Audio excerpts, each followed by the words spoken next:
इस छोटे से वीडियो के ज़रिए से मैं आपको बताऊँगी भारतीय न्याय संहिता क्या है, जिसे हम यूसीसी के नाम से जानते हैं। तो सबसे पहले हम ये जान लेते हैं कि हमारा भारतीय संविधान समान नागरिक संहिता के बारे में क्या कहता है। तो यूसीसी की अवधारणा भारतीय संविधान के आर्टिकल 44 में दी गई है। इसमें यह कहा गया है कि एक राज्य पूरे भारत में नागरिकों के लिए एक समान नागरिक संहिता सुनिश्चित करने की कोशिश कर सकता है। हालांकि इसे लागू सिर्फ एक स्टेट कर सकती है या फिर भारत की सरकार कर सकती है।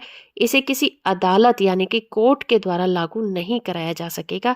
यानी कि देश का कोई भी कोर्ट या फिर सुप्रीम कोर्ट अपनी पावर को इस्तेमाल करते हुए समान नागरिक संहिता को पूरे देश में लागू नहीं कर सकती है। इसकी जिम्मेदारी सिर्फ भारत सरकार के कंधों पर होगी। तो यूनिफॉर्म सिविल कोड का मुद्दा सबसे पहले ब्रिटिश सरकार में उठा था। 1835 में ब्रिटिश सरकार ने एक रिपोर्ट पेश की गई थी। इसमें क्राइम एविडेंस और कॉन्ट्रैक्ट्स को लेकर देश भर में एक समान कानून बनाने की बात की गई थी। इसके अंदर क्राइम एविडेंस और कॉन्ट्रैक्ट को लेकर पूरे देश में एक समान कानून बनाने की बात की गई थी।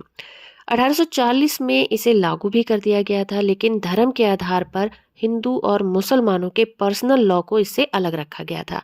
बस यहीं से यूनिफॉर्म सिविल कोड की मांग की जाने लगी थी। फिर 1941 में बीएन राव कमेटी बनाई गई। इसमें हिंदुओं के लिए कॉमन सिविल कोड बनाने की बात कही गई थी। और आजादी के बाद 1948 में पहली बार संविधान सभा के सामने हिंदू कोड बिल पेश किया गया था। और इसका मेन मकसद यही था कि हिंदू महिलाओं को बाल विवाह करने से, सती प्रथा, घूंघट और इस तरह की जो गलत प्रथाएं देश में लागू हो रखी थी, उससे महिलाओं को आजादी दिलाना इसका मेन मकसद था। श्यामा प्रसाद मुखर्जी, कारपत्री महाराज समेत कई नेताओं ने इसका विरोध भी किया।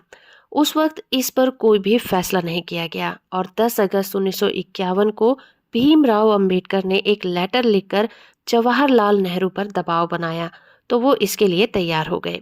हालांकि डॉक्टर राजेंद्र प्रसाद के समेत पार्टी के आधे से ज्यादा सांसदों ने इसका विरोध भी किया था। फिर पंडित जवाहरलाल नेहरू को झुकना पड़ा और इसके बाद 1955 और 56 में जवाहरलाल नेहरू ने इस कानून को 4 हिस्सों में डिवाइड करके इसे पास करवा दिया।